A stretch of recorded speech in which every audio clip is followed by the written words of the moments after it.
अंतर्राष्ट्रीय बालिका दिवस पर देश भर में अलग अलग कार्यक्रम आयोजित कर बेटियों को उनके अधिकारों के प्रति जागरूक किया जा रहा है। शिमला में भी पोर्टमोर स्कूल में बालिका दिवस पर कार्यक्रम आयोजित किया गया, जिसमें राज्यपाल विश्वनाथ अर्लेकर ने मुख्य अतिथि के रूप में शिरकत की और बेटियों के संरक्षण और उनके अधिकारों के प्रति जागरूक किया।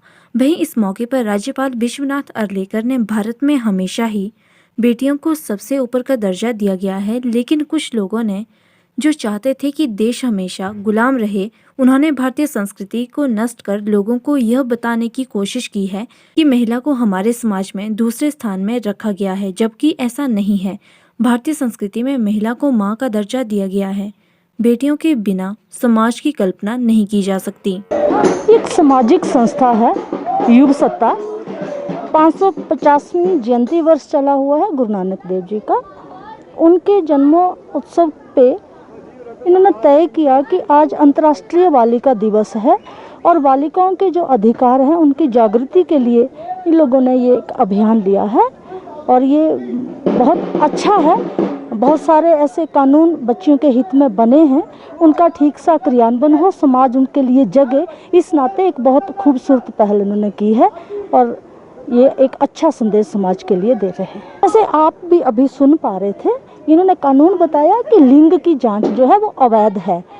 किसी बहुत मजबूरी में अगर बच्चे की इंटरनल ग्रोथ नहीं हो पा रही है, मेडिकली ऐसी कोई दुविधा है, तभी हम अल्ट्रासाउंड किसी गर्भवती मां का कर सकते हैं, अन्यथा करना जो है अवैध है। उसको यही माना जाएगा अगर अकारण अल्ट्रासाउंड उस गर्भवती मां का करेंगे कि वो लिंग की जांच करवा रहे हैं, तो उससे उनका रजिस्ट्रेशन भी रद्द होता है, उनका लाइसेंस भी रद्द होता है।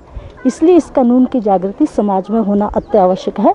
मुझे बहुत अच्छा लगा कि हमारे युवा ने ये पहल उठाई है। इनको मैं आपके माध्यम से साधुवाद भी देती हूँ और समाज को भी आह्वान करती हूँ कि हमारी बच्चियाँ ना इतिहास में कम रही हैं, ना आज कम हैं और ये हमारा कल का भविष्य भी हैं, तो इनको सुरक्षित, स्वस्थ और शिक्षित वातावरण दे। आप सबका आभार। ये जो आज का दिवस मना रहे हैं पूरे जगत में, विश्व में बालिका दिवस, ऐसी आफत हम पर क्यों आ पड़ी कि ऐसा दिवस मनाने की जरूरत है? इसका चिंतन होने की आवश्यकता है। अपने समाज में मुझे तो शुरू में लगता था कि केवल अपने समाज में, अपने देश में ऐसा दिवस मनाया जाता है, परंतु धीरे धीरे पता चला कि पूरे विश्व में ऐसा हो रहा है। पश्चिमी देशों के लोग जो हमारे तरफ उंगलियां उठाकर बोल रहे थे कि अरे आपके देश में स्त्री वर्ग को नीचा द्वितीय स्थान दिया जा रहा है, उनके देशों में भी, उनके समाज में भी ऐसी ही अवस्था वहां है। हम सबको अगर अपने देश का विचार करने के लिए अगर हम बाध्य हैं, तो मुझे लगता है हमको पीछे जाने की थोड़ी आवश्यकता रहेगी।